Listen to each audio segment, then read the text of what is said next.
We have a very vibrant anti-war group here in Hamilton, and we hold a lot of events and we lobby very hard against war. And in fact, I see some familiar faces that are not part of our group. And if you would like to get directly involved, we're always looking for new members to join us. We don't meet that often, but we do have a lot of events such as the one tonight, and we are always busy on the anti-war front.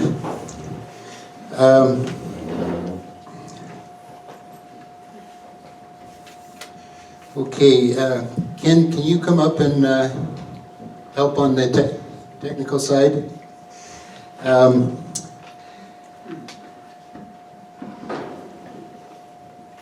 So tonight we have a very distinguished speaker, Tamara Lorincz, and she is going to be talking about NATO.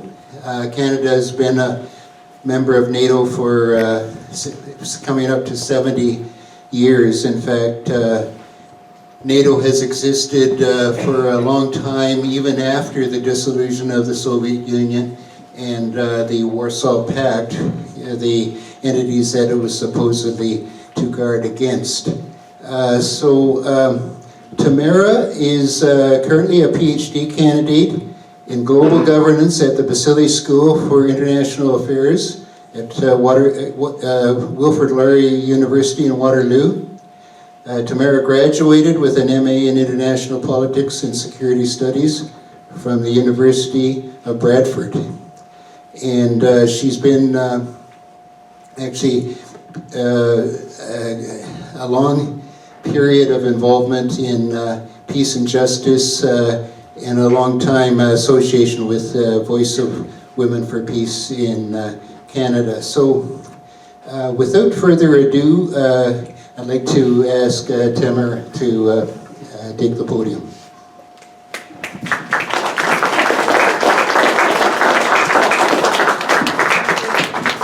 Wow, what a fantastic turnout. I don't have enough handouts, so I'm going to ask you to share. So just before I begin, I'm going to pass out 2 handouts. Please don't look at them yet. And if you could take one and then skip over 2 or 3 and then have to share, that would be great. But I'm happy to send you this information by email later. Is there an exam or test? Oh, sorry, I need one of these. Thank you. Oh, here, stop. Here we go. Okay.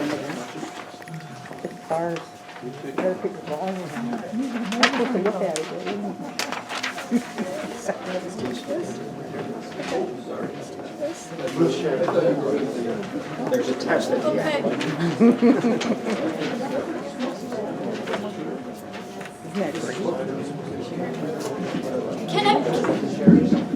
Can everybody hear me okay? Yeah.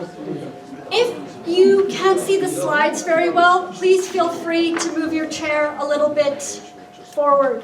No problem. Okay. So, good evening, everyone. Thank you so much for coming out. A big thanks to Hamilton Coalition to Stop the War for organizing this event, and a big thank you to the local chapter of the Council of Canadians and my organization, the Canadian Voice of Women for Peace, for supporting the event. So over the next 45 minutes, I'm going to make the case, convincingly I hope, that Canada needs to get out of NATO and NATO needs to be abolished.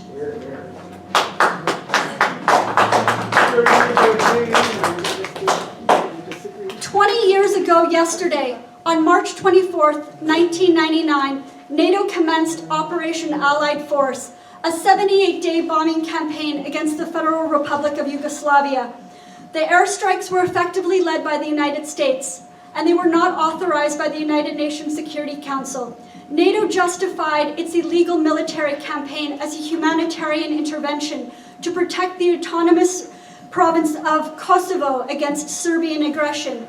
NATO's airstrikes destroyed civilian infrastructure, including bridges, manufacturing plants, refineries, the electric grid, public buildings, and private businesses, both in Serbia and Montenegro.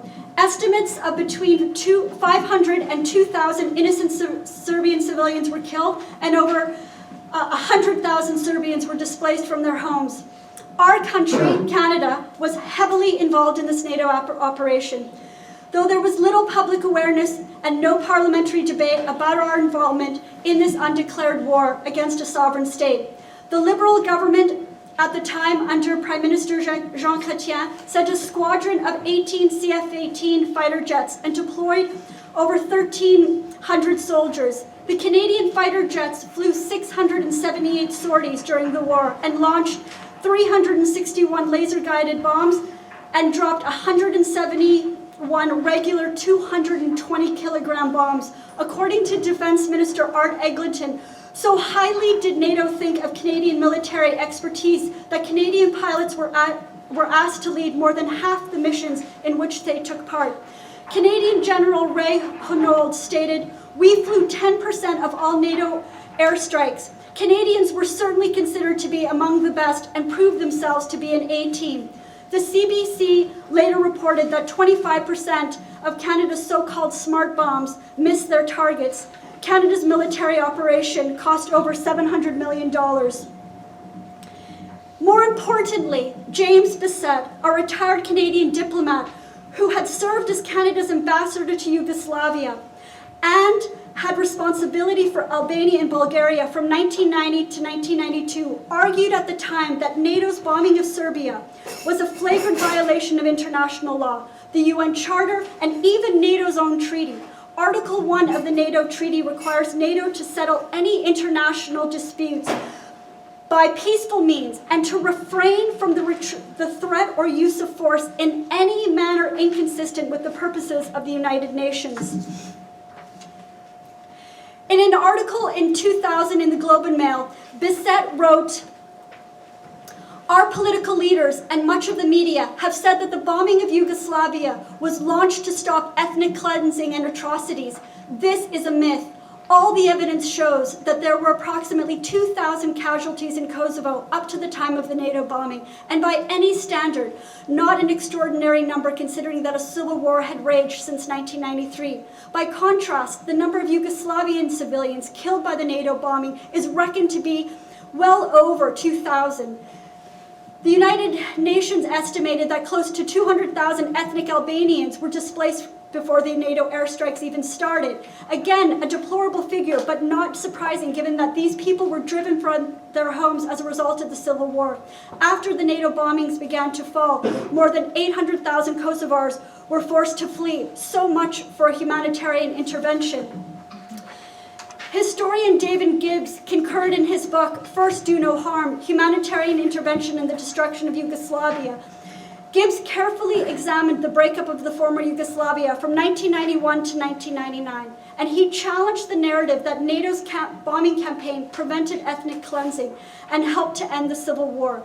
Gibbs argued that NATO's intervention both in Bosnia-Herzegovina from 1992 to 1995 and in Serbia in 1999 prolonged the crisis in the Balkans. He also discovered many instances where the United States undermined efforts by the United Nations to diplomatically and peacefully resolve the conflict.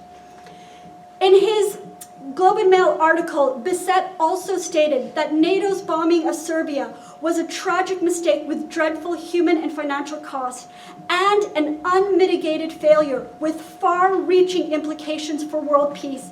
His claims directly contradicted Canada's Minister of Foreign Affairs at the time, Lloyd Axworthy. After the publication of Bissett's article in the Globe and Mail, the Canadian government put a gag order on him that prevented the former ambassador from visiting or talking with his colleagues and friends at the embassy in Belgrade while he was in the region. Bissett was effectively blacklisted by his former employer, the Department of Foreign Affairs. 2 years ago, in an interview with Carleton University, Bissett said that NATO's bombing of Serbia established a dangerous pattern that has been followed in Iraq, in Libya, in Syria, and the Ukraine. This pattern of aggressive NATO intervention, he said, is the greatest threat to peace and security that we face today. Last year, it was reported that Serbian lawyers have put together a lawsuit against NATO countries that took part in this 1999 bombing because of their use of depleted uranium. The lawyers estimate that 10 to 15 tons of depleted uranium were dropped on Serbia and Montenegro that led to an increase in cancer among the population. This year marks the 70th anniversary of NATO. The North Atlantic Treaty Organization was established with the signing of a collective defense agreement on April 4th, 1949. The 12 original members are Belgium, Canada, Denmark, France, Iceland, Italy, Luxembourg, the Netherlands, Norway, Portugal, the United Kingdom, and the United States. In 1952, Greece and Turkey became members of the alliance. 6 years later, after the formation of NATO, in 1955, the Soviet Union and 7 Soviet satellite states of Central and Eastern Europe signed the Warsaw Pact, also a collective defense treaty. In 1990, with the fall of the Berlin Wall and the reunification with West Germany, East Germany withdrew from the pact. The Warsaw Pact was declared at an end in a meeting in Hungary in 1991. After the end of the Cold War, when the Warsaw Pact ended, NATO should have also ceased to exist, but instead it expanded. Gibbs and many other scholars have argued that NATO's so-called humanitarian interventions in the Balkans really served as a justification for the continued existence of NATO and as a way for the United States to maintain its military foothold and dominance in Europe. Over the past 20 years, NATO has added 13 more member nations, 10 former Warsaw Pact members, and 3 former Yugoslav republics. Today, NATO is comprised of 29 member countries. 2 are located in North America, Canada and the United States, 26 are in Europe, and Turkey in Eurasia. NATO's headquarters are in Brussels, Belgium. NATO has defense agreement with non-members. They're called global partners.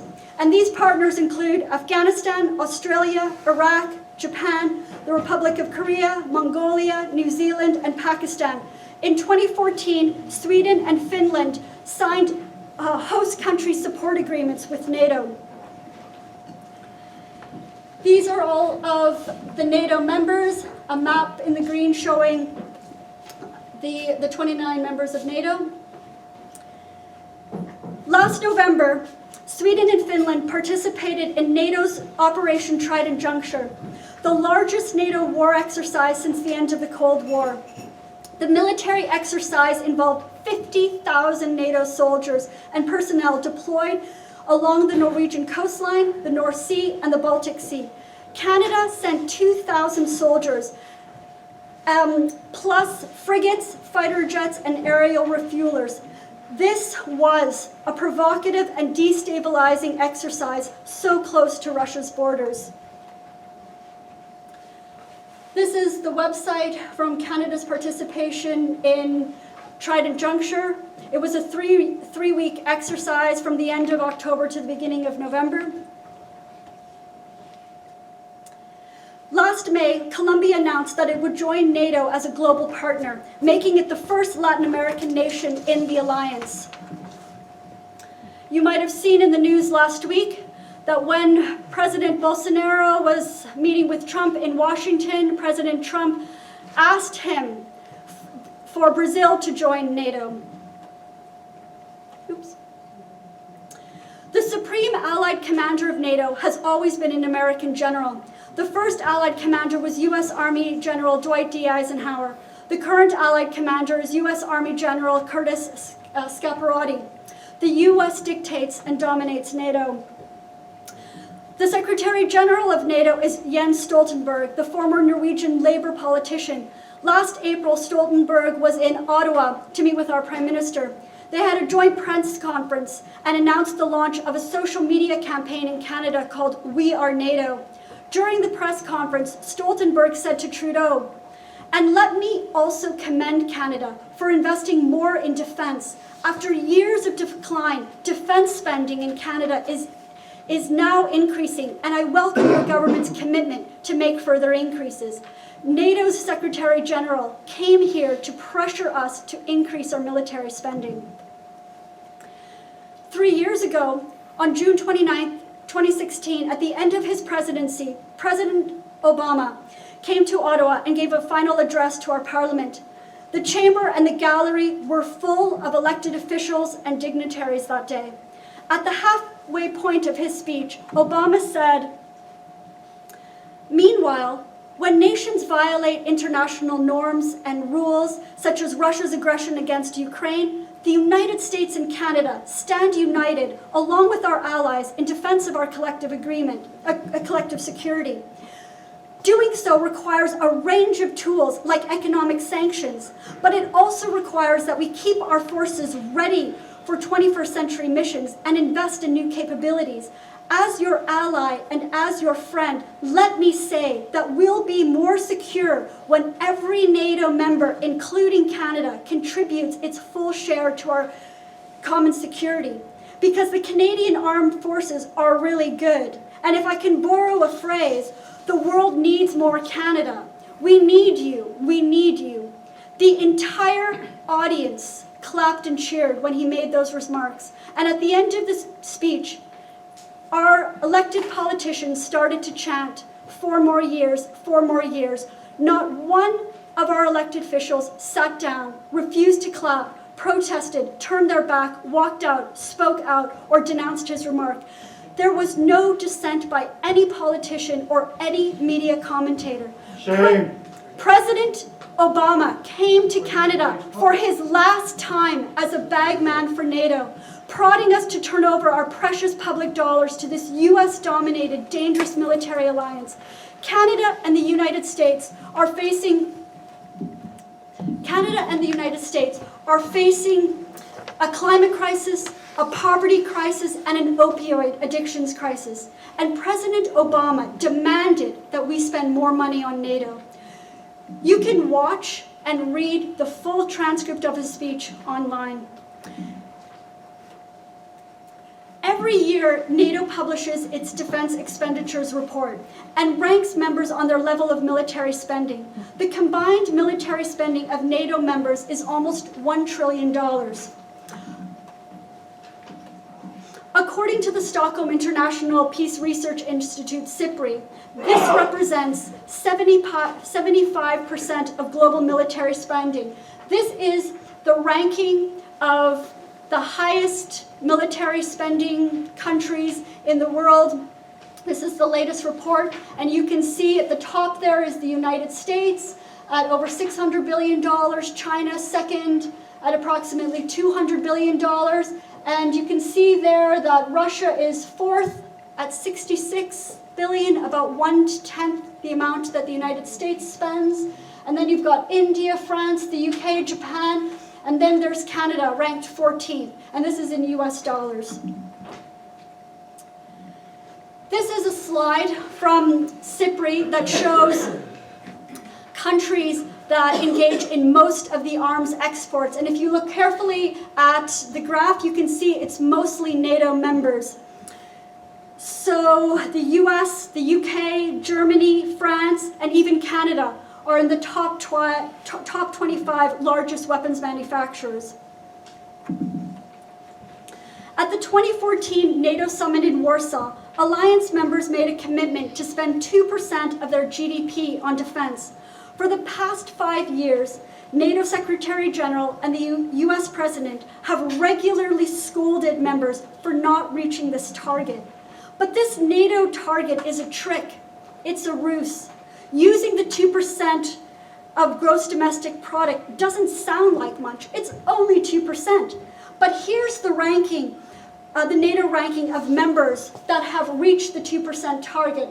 And you can see in the red arrow that Canada is ranked 19th. We're at 1.3 2-3% of our GDP. We haven't reached that 2% target. But look at the countries that have beaten or surpassed the target. The United States, of course, is number 1 at almost 4%, and number 2 is the poor, bankrupt country of Greece, spending over 2% of their budget on the military. There are a number of countries like Latvia, Estonia, and Poland that have stars next to their names, and that's because in those states, legislation was passed that mandated the governments to spend 2% of their public funds on NATO.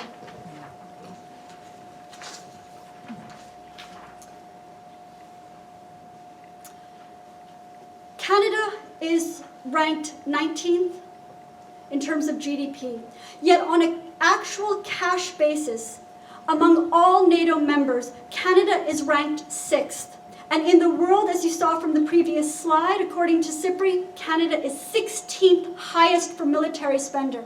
But if you read the Canadian media, you would get a very different impression. We're constantly told that we don't spend enough on our military. But folks, that isn't the case. Let's look now at the public accounts of Canada, because if you would like to find out how much the Canadian military spends, you look at the public accounts. So I passed out this sheet here. Hopefully you can look together with a neighbor. Have a look at this. Look at the landscape version. So the table that you're looking at is Table 1 from Volume 2 of the Public Accounts of Canada. The public accounts come in 3 volumes, and this is from the 2nd volume. And if you look on the left-hand side, you see revenues. So the federal government brings in its money from personal income tax. You see there 153 billion at the top. Then corporate taxes, 47 billion. 40 years ago, that was reversed. Canadian corporations contributed more to the public coffers. You keep scrolling your finger down, and you see that the federal government brings in revenues from a variety of sources: excise, taxes and duties, sales on goods and services, the return on investment, and the exchange rate, for a total at the bottom of $313 billion. Now look on the right-hand side to see how the federal government spends our money. At the top there, you see expenses and the other program expenses. These are transfer payments from the federal government to the provinces. For things like the Canada Health and Social Transfer, the social transfer, the $12 billion there is for our public universities. So $211 billion goes from the federal government to the provinces. Then if you scroll your finger down there slowly, you see other program expenses. These are the major federal departments and agencies. And what sticks out like a sore thumb, right? The Department of National Defense at $32 billion. And then you keep scrolling your finger down, you see public safety and emergency preparedness. This is RCMP, border, prisons, and the intelligence services at $11 billion. Other ministries at $15 billion, that's primarily Veterans Affairs. So the military security apparatus in this country gets a lot of our money. So what I did is I went through the public accounts over time, and I compared and contrasted federal spending on the military versus on the Department of Environment and Climate Change, because I believe that the greatest human security challenge that we're all facing is catastrophic climate change. So look at the spending over time.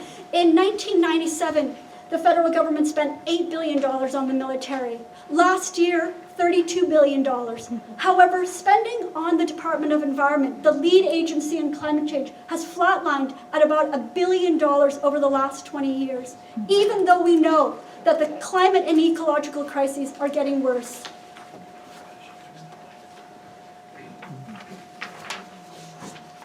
So in 2017, the federal government announced a new defense policy. Has anybody heard about this defense policy in 2017? Yeah.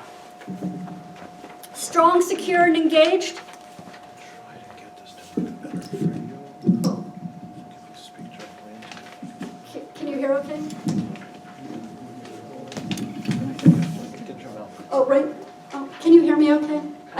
shouting too loud. So this is Canada's new defence policy, strong, secure, and engaged.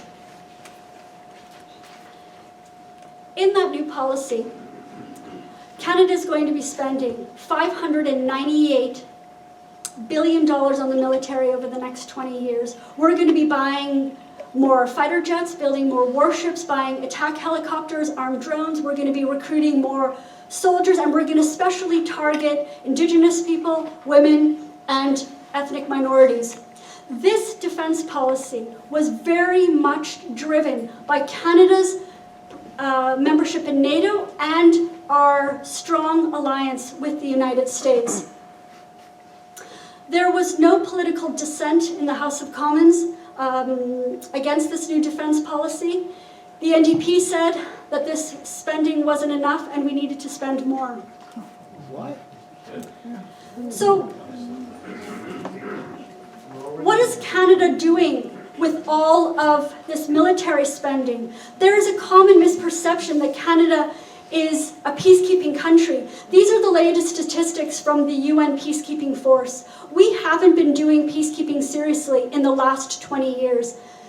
According to the latest statistics, Canada is ranked 61st with 75 personnel, troops wearing blue helmets, and the United States, which is the most well-funded military on the planet, is ranked 75th with only 55 soldiers wearing blue helmets. The countries that are mostly doing peacekeeping are the poor countries, are Bangladesh, are Nepal, are Pakistan, are Ethiopia, etc.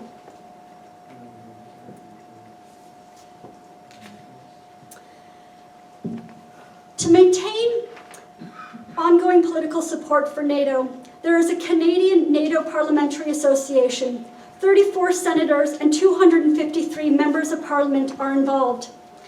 Among the NDP, Peter Julian, Randall Garrison, Rachel Blaney, and David Christopherson are members.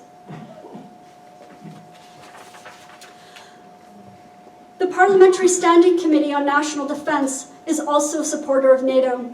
The committee chair is a Liberal MP, Stephen Fuhr. Fuhr is a former CF-18 fighter jet with the Canadian Air Force, and he also worked for NATO. On this defense committee, there are 9 men and only 3 women MPs. The only NDP is Randall Garrison, who is the NDP's hawkish defense critic. This is a picture of the chair and the vice chairs of Canada's Parliamentary Committee on National Defence. Last year, the Standing Committee released a laudatory report entitled Canada and NATO, an Alliance Forged in Strength and Reliability. For the preparation of its NATO report, the Standing Committee traveled to Belgium and Latvia to interview NATO officials. The committee also interviewed witnesses in Ottawa, and here's a quote from page 37 of the report. Ambassador Buck, Mr. Fadden, Vice Admiral Davidson, Mr. Graham, Mr. Baines, Mr. Hubert, and Mr. Mowens, most of the witnesses were men, stressed that the Canadian public is ill-informed on issues of national defence, which includes issues related to NATO, and this hinders the Government of Canada's ability to allocate adequate resources to defend against these threats. What are the threats identified in the report? The Standing Committee said that the threats that we are facing are Russia, China, North Korea, and Iran. One of the witnesses, Robert Baines, is the president and CEO of the NATO Association of Canada.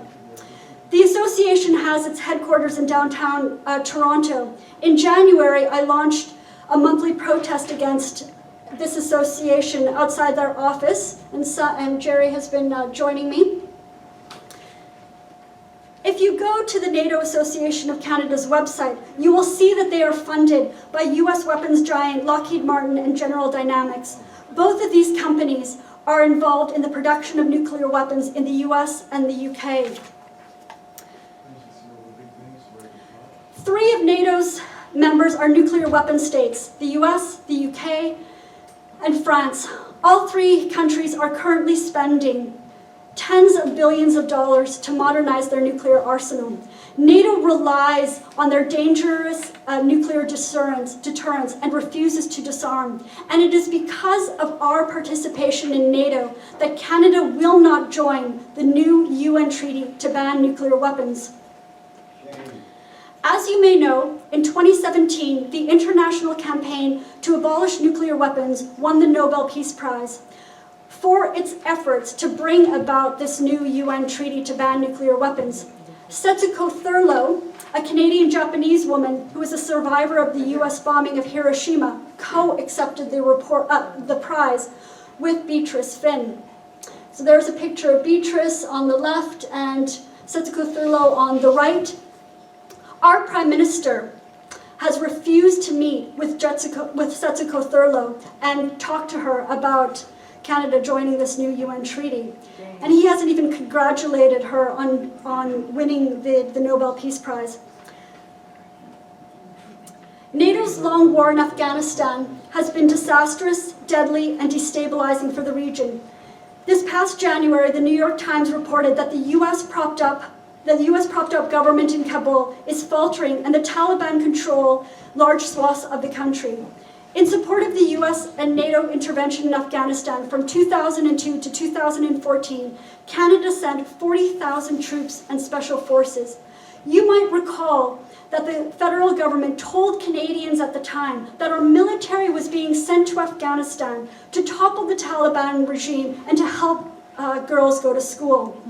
Over the 12-year campaign, 158 Canadian soldiers and 7 Canadians were killed. Aid workers and government officials. More Canadian soldiers, though, committed suicide that were killed in Afghanistan. The Cost of War Project estimated that at least 38,000 innocent civilians have been killed in Afghanistan since 2001, and tens of thousands have been injured, and many more have been displaced. The New York Times reported last year that one of the highest rates of civilian deaths from the conflict occurred last year. So the country is getting even more unstable and violent. Over the past few years, Afghans have submitted over 1 million claims for war crimes committed by NATO troops to the International Criminal Court. The alleged atrocities took place in all 34 provinces of Afghanistan. Afghans are urging the ICC to prosecute the ICC chief prosecutor to launch a war crimes investigation. Canadian diplomat Richard Colvin, who was posted in Afghanistan in 2005, claimed that the Canadian military was complicit in torture as soldiers knowingly turned over detainees into Afghan and US custody, where they knew that they would be tortured. Osgoode law professor Craig Scott filed a dossier to the ICC in December of 2017 to urge the prosecutor to investigate Canadian complicity in war crimes. This past August, news was revealed. You can go to the website and read Craig Scott's file that he sent to the ICC if you'd like more information. And this past August, news was revealed that Canadian Special Forces were impeding the probe. The most recent news is that the US will block anyone from the ICC coming into the United States to try to investigate. In 2009, for the first time in 40 years, Libyan leader Muammar Gaddafi spoke along with other world leaders at the opening of the UN Assembly in New York. He had a badge of the African continent pinned to his jar, a traditional garment. The Libyan leader was a Pan-Africanist. He worked for the improvement of the African continent.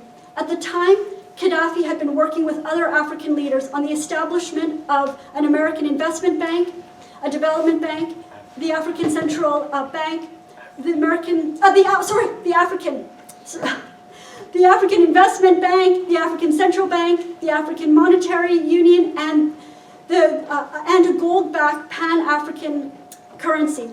Gaddafi wanted Africa's economic freedom and liberation from Western neo-colonial control. At the UN in 2009, Gaddafi gave a long 90-minute speech. He called for a reform of the UN Security Council and for a permanent African seat. He also called for a Latin American seat and an Asian seat. He also denounced the wars and violence caused by the West in Yugoslavia, Afghanistan, Iraq, and Somalia, and he called for UN investigations. He said the US war in Iraq was the mother of all evils.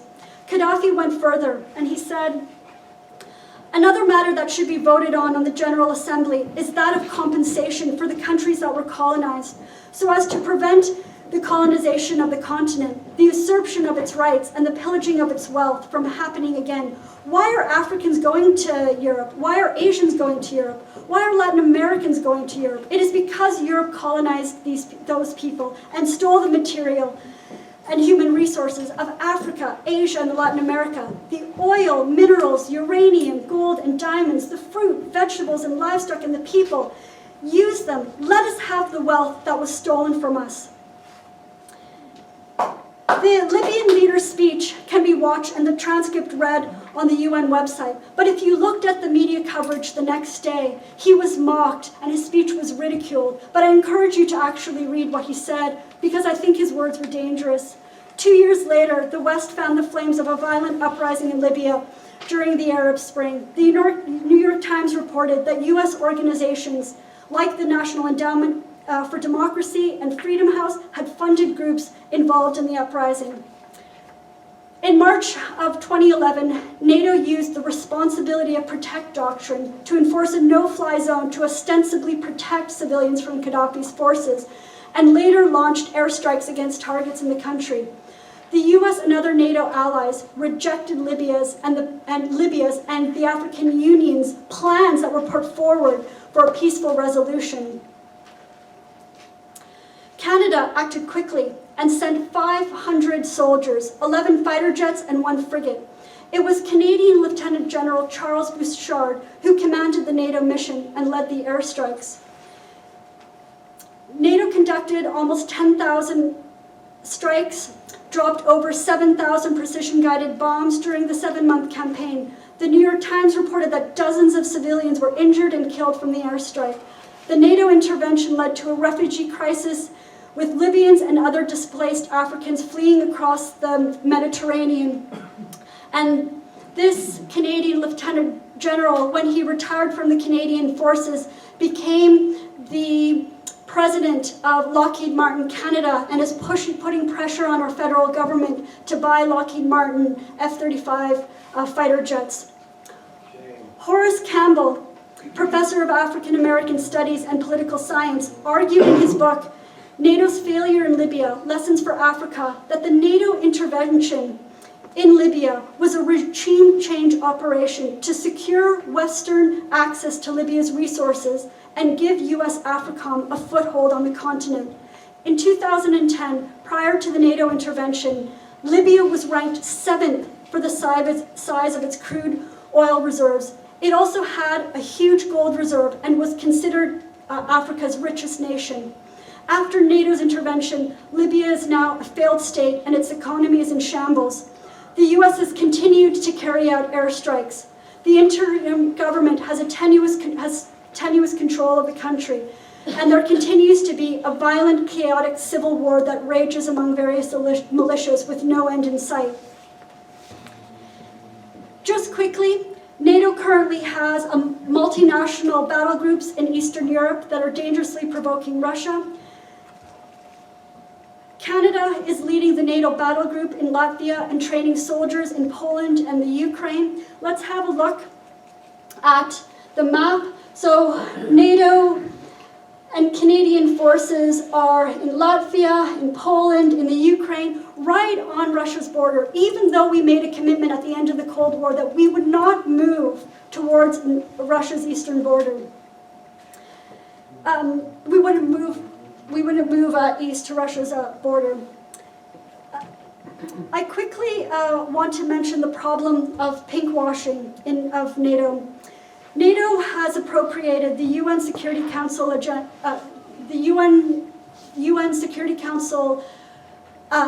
Women, Peace and Security. They've done this to try to make NATO more attractive to women.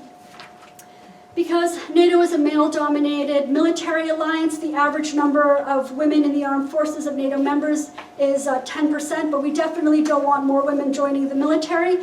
So NATO, to increase women in the armed forces and to increase women's support of the alliance, has launched this NATO Women, Peace and Security campaign. So you can see a slide there. It's a former British politician who's now leading this effort. Last year, NATO, the United States, and Canada sent female military leaders on a tour to promote the alliance, and they came to my school, the Balsillie School of International Affairs in Waterloo. On Tuesday in Toronto, the Canadian Women in International Security and NATO are holding a conference, and I'm protesting just before it while all of those women walk in to hear about NATO, and I'd encourage you to come and join me.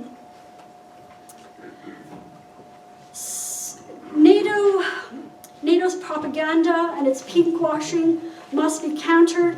We must build a national resistance to NATO. In 2009, the Canadian government and NATO and the US-German Marshall Fund started the Halifax International Security Forum. It takes place every November in Nova Scotia, and myself and other peace members, I was living in Halifax at the time, started a protest, and every single year Haligonians continue to protest the Halifax International Security Forum, and I'd encourage you to support us. And in November, when you see the news about all of these NATO military leaders and government officials converging on Halifax and having this security forum, I'm encouraging you to send a tweet and a Facebook post and denouncing this. The Canadian government spends millions of dollars for this forum, and we need to shut it down. Here, here. So NATO is unchallenged and normalized in the media and in public and political discourse. NATO is a dangerous alliance that is undermining the United Nations. Every single NATO intervention has been a failure. So Canada needs to get out of NATO, and NATO needs to be abolished. So these are some ideas that I have about actions that we can take. I encourage you to come and join me on my monthly protest outside the NATO Association of Canada office. I encourage you to get on social media and send out tweets to counter the We Are NATO social media campaign that they have, to write a letter, to talk to your friends and family, to say NATO isn't bringing about security. It's actually making us more insecure. It's depriving us of the resources that we need for an urgent environmental and social change. We need to cut military spending, and we need to invest in a green, peaceful future. Every April, the International Peace Bureau has the Global Day of Action Against Military Spending. I would love to see Hamilton have an event and let the public know about how much military spending has increased. And under the new defense policy, it's going to increase even further.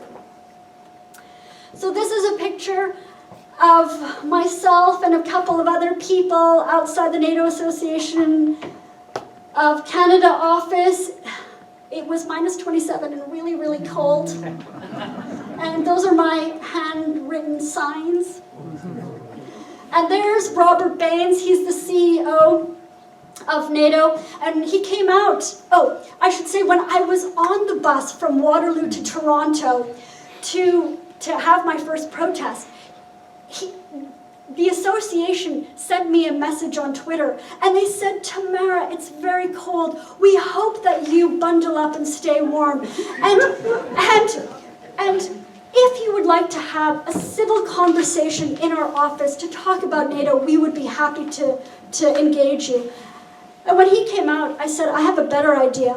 How about you and I have a public debate about whether or not NATO should continue to exist? Let's have it in a big public venue. Let's have it in a big public venue. Let's have it at the University of Toronto. I'm going to pick the side that Canada needs to get out of NATO and NATO should be abolished." So I put that challenge to him, and we'll see if he'll take me up on it. This was our February protest. There's Jerry and my handwritten signs, but now I have better signs. Now I have better signs. We've got to take a group picture with my better signs. So, with this year being the 70th anniversary of NATO, there is a big international effort to counter the alliance. In Washington, D.C., from March 30th to April 4th, there are events taking place. There are many Canadians who are joining the rally because there's going to be a big, quote-unquote, celebration in the capital to mark the 70th anniversary of the alliance.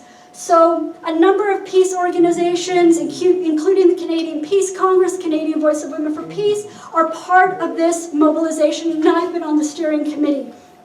So this Saturday in Toronto at 12 o'clock at 360 University Avenue, outside the U.S. Consulate, there will be a big anti-NATO rally, and I encourage you to join us. Okay?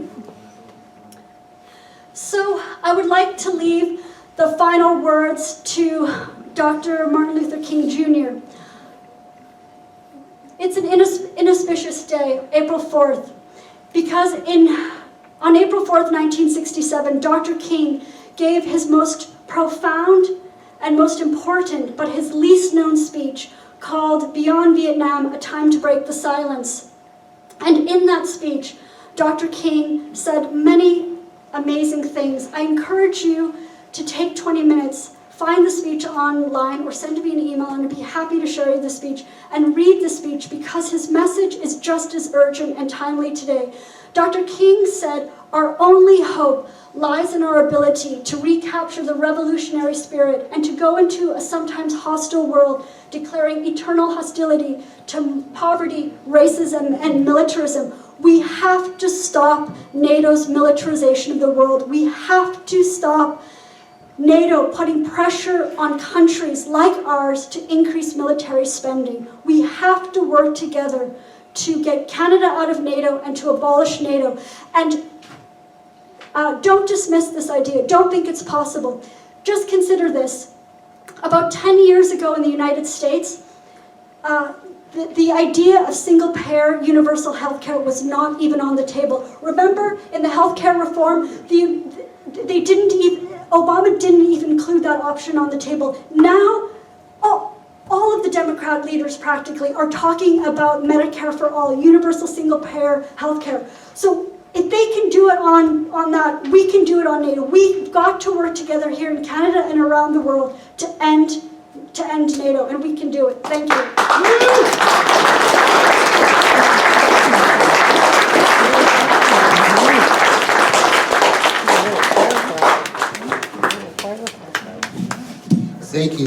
Thank you so much, Tamara.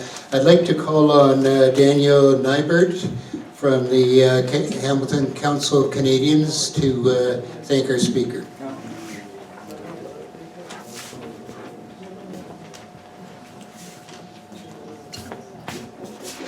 Good afternoon. First of all, I want to offer an apology. I had a flat tire on the way in. I couldn't believe it, but I'm so glad I persevered, changed the tire, and came in. I had prepared an introduction for her, and I want to state from the outset is that I feel humbled, and I think we all should feel humbled to be in her presence.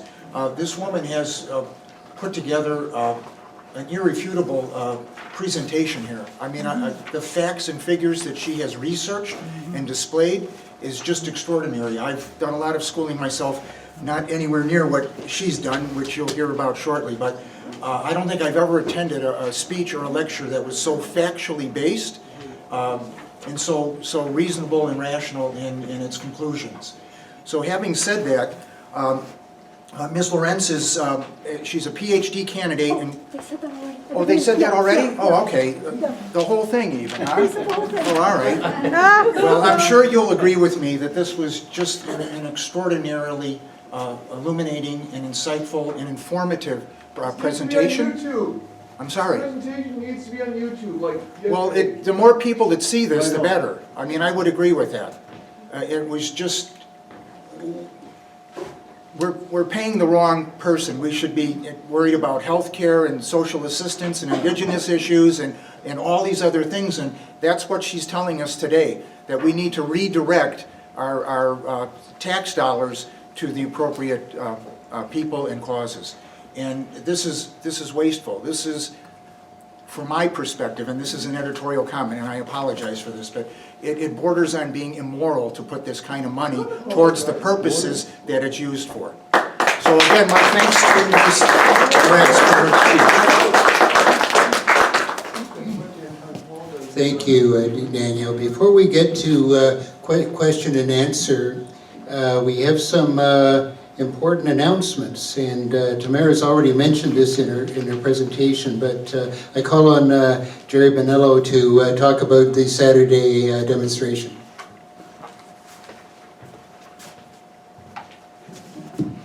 Hello everyone, my name is Jerry Bonello. I am with the Hamilton Coalition as well, and I'm also on the steering committee for the upcoming demonstration on the 30th. Now I'm sure, I hope, that we are all convinced after hearing Tamara's presentation that we want to send a message to our politicians, to Prime Minister Trudeau. No more membership in NATO. We want Canada to be a truly sovereign nation with its own foreign policy, okay? And to be an agent of peace, no longer an agent of war. So if you want to make that statement the most concrete way, and I can tell you from my own personal experience that she's mentioned more than once now that I've been with her out in the freezing cold, okay, with demonstrating. She is a powerhouse and a testament to what one person who's committed and strong is able to do and the impact that they can have. So imagine the impact that all of us can have. So you have the opportunity this Saturday, March 30th, across from the U.S. Consulate. We will be meeting at 12 o'clock. That will go on until 1:30. And to sweeten the pot, we have some familiar faces speaking. Ken Stone's going to be there. Tamara's going to be there. You probably know Zephyr Bengash as well. He's going to be there. At the end of that, we will be marching up University Avenue over to College Street. From there, we'll be going over to Yonge Street down to Dundas. There, the rally comes to an end, but there's a bonus. There's also, at that time, a Palestinian demonstration called for Land Day and to stop the JNF. So for those of you who are really enthusiastic, you can join that afterward. All right? So, I have this clipboard. We are organizing, the Hamilton Coalition, transportation down there. So Ken is going to be coordinating a carpool, and Doug is going to be coordinating transportation via the GO train. They'll be meeting at Appleby Station at 10:17. So that's this coming Saturday. Okay? So I'll be coming around. If you all want to coordinate with Ken or Doug, please give us your information. Thank you.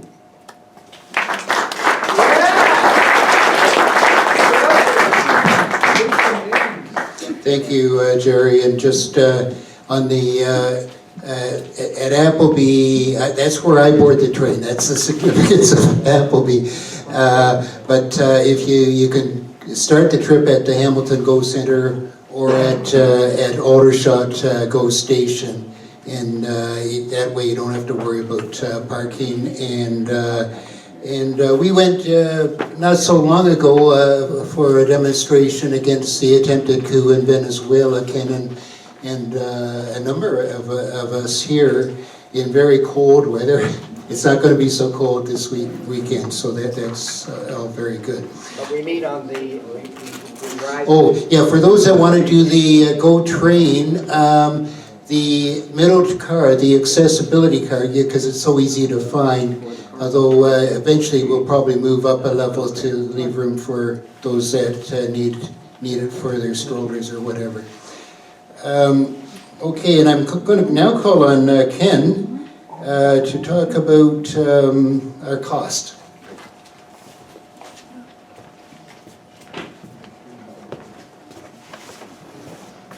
Hello everyone, my name is Ken Stone and I am the treasurer of the Hamilton Coalition to Stop the War. And Tamara talked about diverting money away from NATO towards social programs and environmental programs that people really need. And I'm here to divert your money from your pocket into our hat.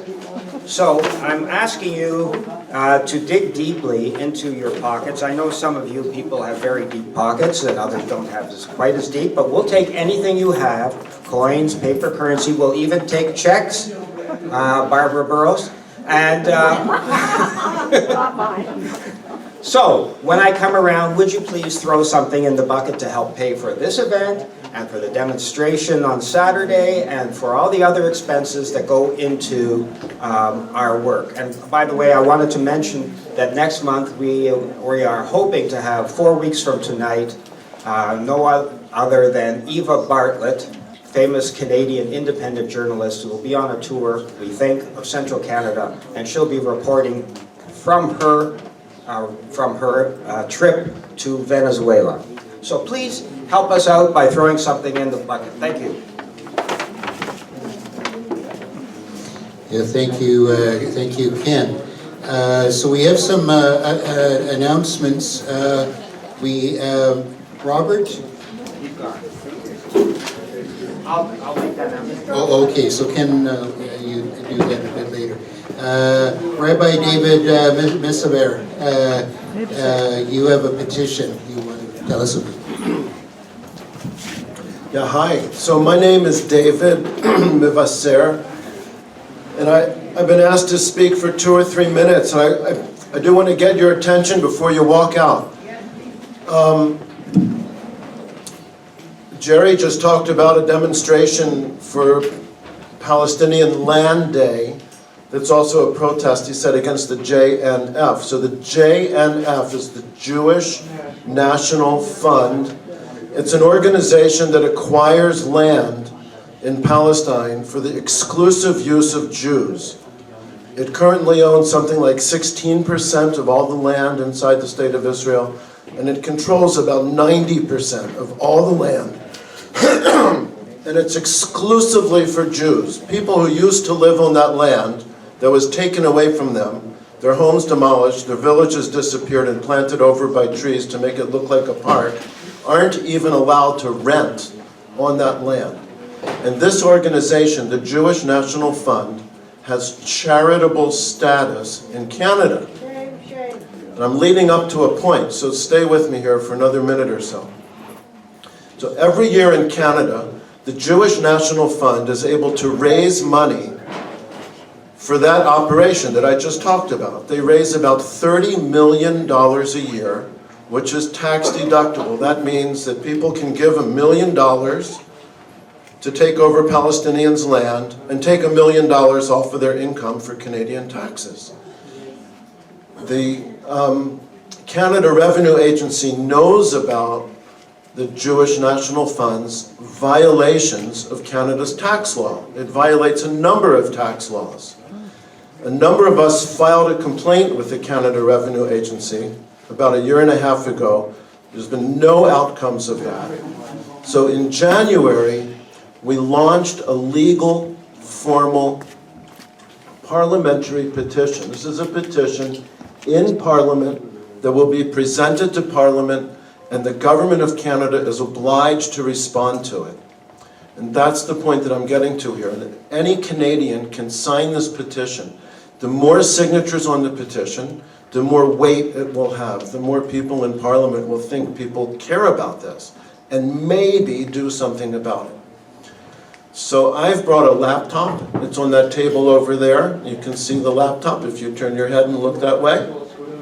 There's a little sign on the wall above it that repeats some of what I've said, and I really urge you If you haven't signed it yet, just get up, walk over there. I'll put a chair there so you can sit there, and I can help you. Just, you have to fill in your name, your address, and maybe one or two other things, and you can add to the weight of this petition to the Minister of National Revenue to do an audit of the Jewish National Fund, and if it's